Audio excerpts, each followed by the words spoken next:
This podcast is for educational purposes only and is not medical advice. Always consult your healthcare provider before starting or changing any supplement, medication, or peptide therapy. Individual responses can vary, and nothing in this episode should be taken as a substitute for professional medical guidance. GLP-2, or glucagon like peptide 2, is a naturally occurring peptide hormone that plays an important role in gut health and intestinal function. It is part of the incretin family, similar to GLP-1, but its primary focus is not on blood sugar regulation. Instead, GLP-2 is deeply involved in the growth, repair, and protection of the intestinal lining. This makes it a fascinating peptide for supporting gastrointestinal health, nutrient absorption, and overall digestive resilience. GLP-2 is produced in specialized cells called L cells, which are found in the lower part of the small intestine and in the colon. These cells release GLP-2 in response to the presence of food, especially nutrients like fats and carbohydrates. Once released, GLP-2 acts on specific receptors in the gut, stimulating several beneficial processes. One of its key functions is to increase intestinal growth. This means GLP-2 promotes the growth of the mucosal lining of the intestines, increasing surface area and enhancing the body's ability to absorb nutrients effectively. GLP-2 also slows down gastric motility, which is the movement of food through the gastrointestinal tract. By doing this, it allows more time for nutrients to be absorbed.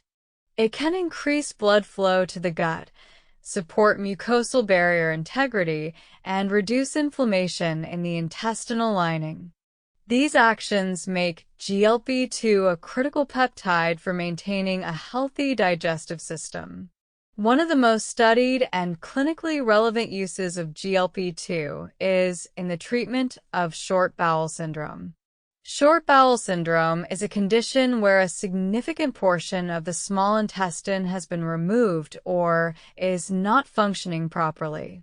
This can lead to severe malabsorption, nutrient deficiencies, and digestive problems. GLP-2 has been shown to enhance intestinal adaptation, increase nutrient absorption, and reduce the need for parenteral nutrition in individuals with this condition.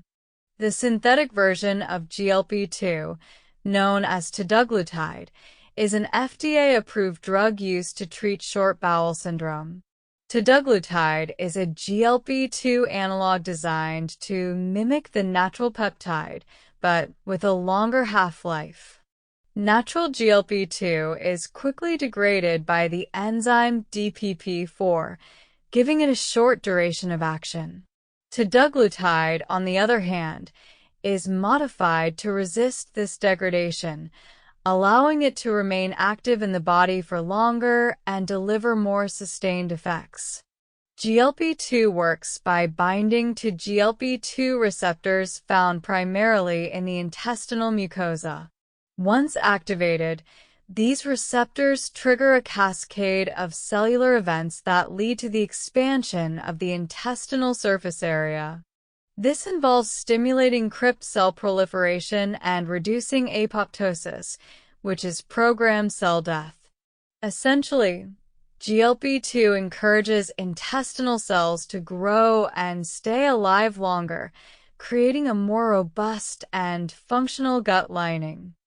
Another remarkable feature of GLP-2 is its ability to enhance barrier function. The gut barrier is essential for keeping harmful bacteria, toxins, and partially digested food particles out of the bloodstream. When this barrier is compromised, it can lead to inflammation and systemic issues, often referred to as leaky gut. GLP-2 strengthens tight junctions between cells, which helps maintain this barrier and prevents unwanted substances from leaking into circulation.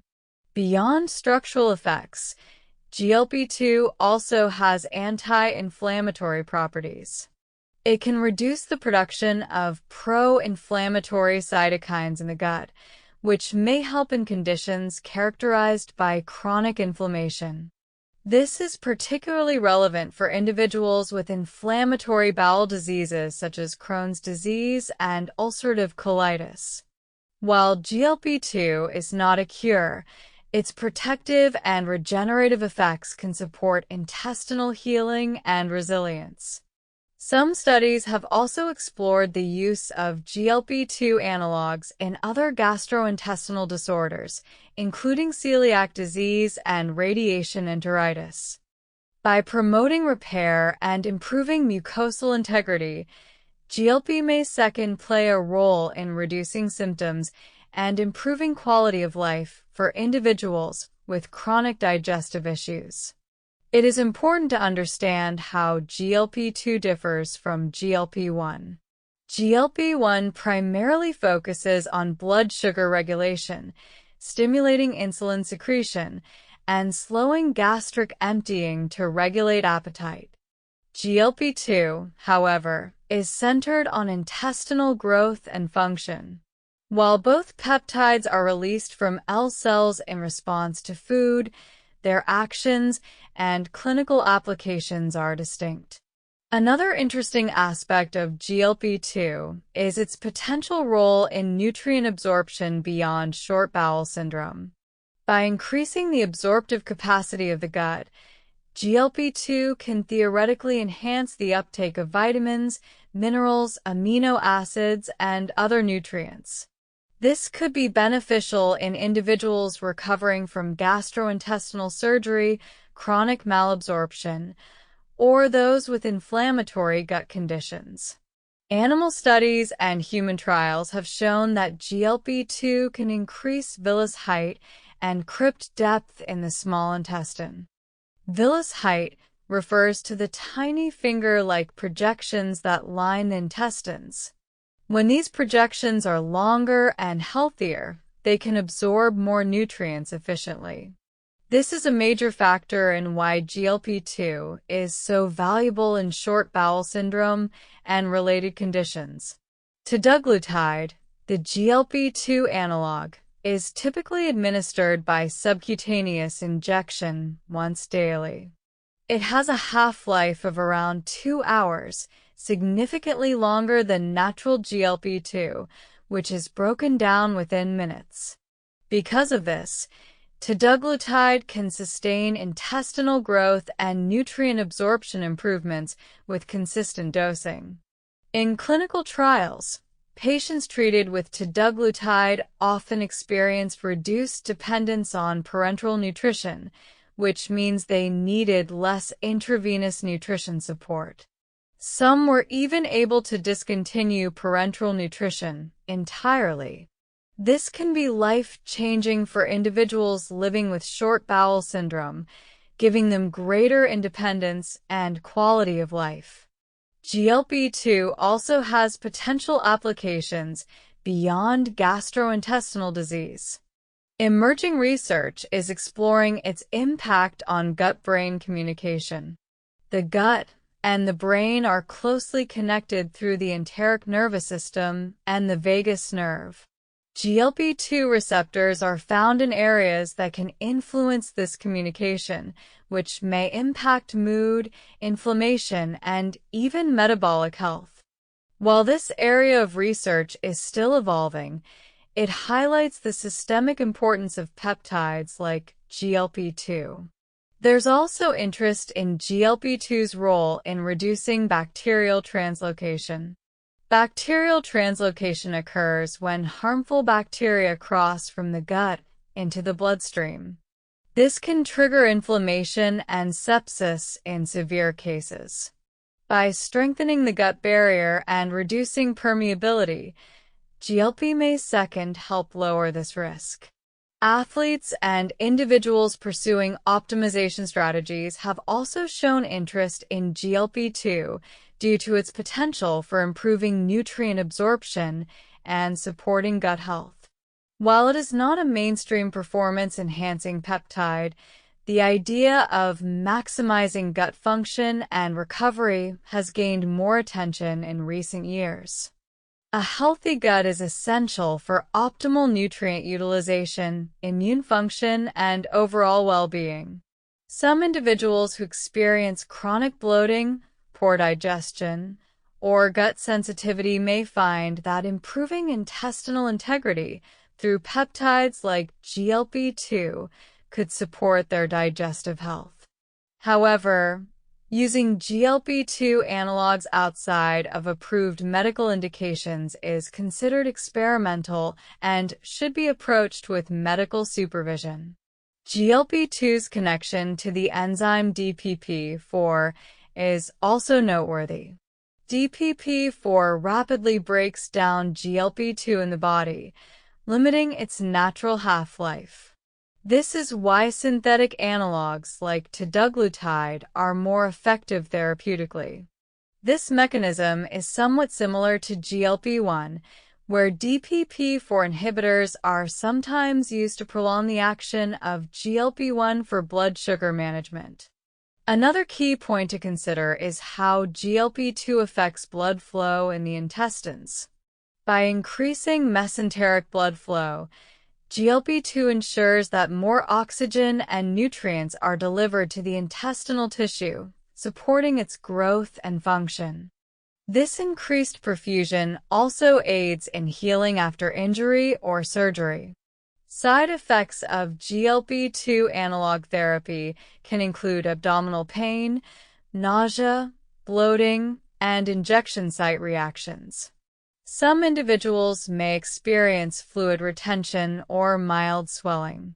These effects are generally manageable and should be discussed with a healthcare provider.